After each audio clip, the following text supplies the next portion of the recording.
बिस्मिल्लाहिर्रहमानिर्रहीम। अस्सलाम वालेकुम। आज हम बना रहे हैं बेसन की रोटी, जो कि सर्दियों में बहुत अच्छी लगती है।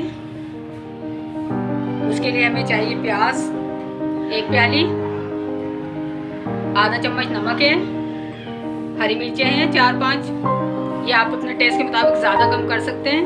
हरा धनिया या कटा हुआ, ज़ीरा है 1 चम्मच, तेल है 4 चम्मच। इसके लिए मैं 1 कप में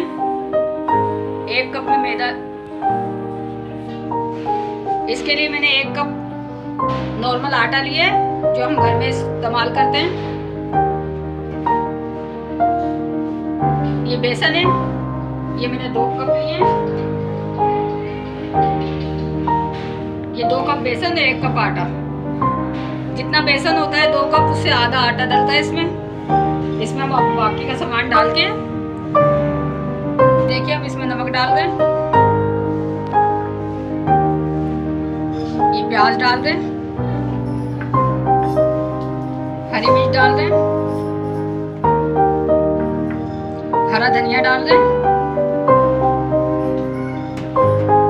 ये साबुत जीरा डाल रहे हैं, ये ऑयल है 4 चम्मच, ये डाल रहे हैं। अब इसको हम अच्छे से भून लेंगे,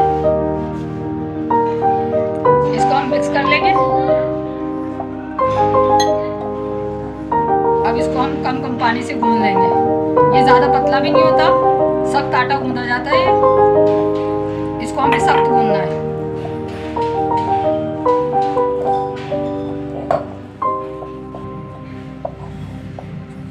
ये हमें कम पानी से गूंदना है, ज़्यादा पानी एकदम से नहीं डालें, बिल्कुल कम डाल के, और इसको एक सख्त आटे की तरह गूंद लें। ये बहुत टेस्टी रोटी बनती है, आप इसको ज़रूर ट्राई कीजिएगा। बहुत अच्छी बनती है और सर्दियों में बहुत अच्छी रहती है। शुगर वालों, ये देखिए ये गूंद गया है आटा। इसी तरह हमें सख्त रखना है इसको। अब इसको हम कवर करके रख देंगे। आधा घंटा हम इसको कवर करेंगे, उसके बाद इसकी रोटियां बनाएंगे। बेसन की रोटी के साथ हम बना रहे हैं चटनी। ये पुदीना लिया है 1 प्याली, लहसुन लिया है 8 से 10 जो है, और ये नमक लिया है आधी चम्मच, मिर्ची ली है 1.5 चम्मच, जीरा लिया है 1 चम्मच, 2 नींबू के जूस निकाला, 2 नींबू का वो। इसको हम पीस लेंगे।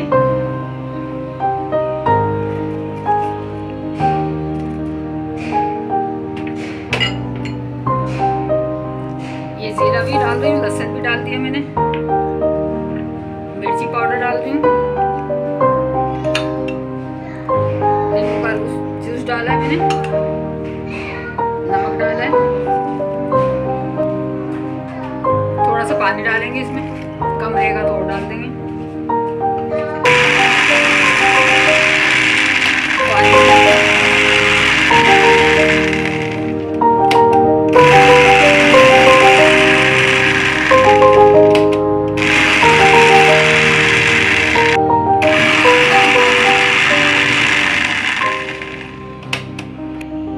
ये चटनी बन गई है। ये बेसन की रोटी के साथ बहुत अच्छी लगती है चटनी। आधा घंटा हो गया है, हम रोटियां बनाते हैं। पहले हम इसके पेड़े बना लेंगे।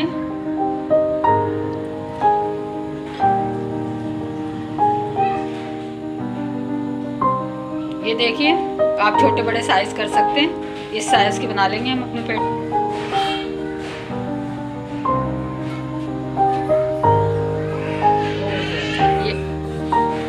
ये हम बना रहे हैं, आप अपने साइज से छोटी बड़ी कर सकते हैं।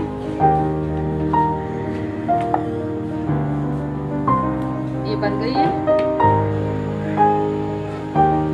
ये देखिए। अब ये सिक रहा है, जब तक हम दूसरी बनाते हैं।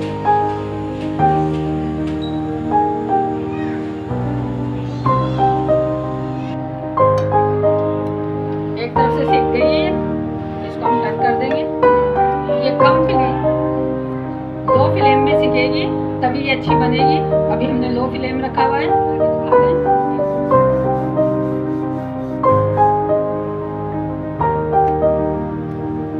ये देखिए, इसमें हरी मिर्च और प्याज कितना अच्छा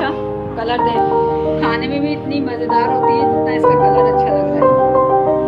बहुत टेस्टी होती है, आप बनाइएगा।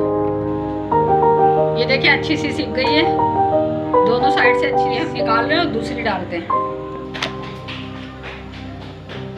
ये दूसरी भी मैंने डाल दी है। ये सिक जाए फिर हम आपको दिखाते हैं। इसी तरह आप सारी रोटियां तैयार कर लें। ये भी सिक गई है। इसको भी हम दोनों तरफ से सेक लेंगे, लेकिन हम लो फ्लेम पे सेकेंगे। अगर तेज फ्लेम पे सेकेंगे तो कच्ची कच्ची बनेगी, अंदर से अच्छी नहीं बनेगी। आप इसको बिल्कुल लो फ्लेम पे सेकें तो ये बहुत अच्छी बनेगी, अंदर तक सिक जाएगी। बेसन की रोटी को लो फ्लेम पे ही सेकना चाहिए, तेज आंच पे खराब हो जाती है, अंदर से कच्ची रह जाती है।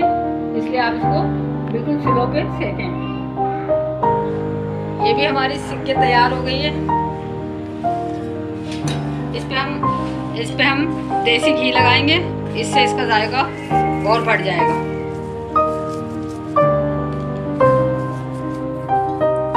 ये चटनी के साथ बहुत मजे की लगती है,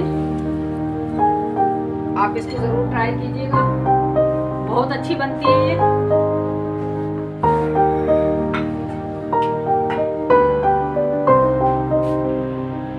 ये देखिए तैयार हो गई है हमारी पुदीने की चटनी साथ बेसन की रोटी।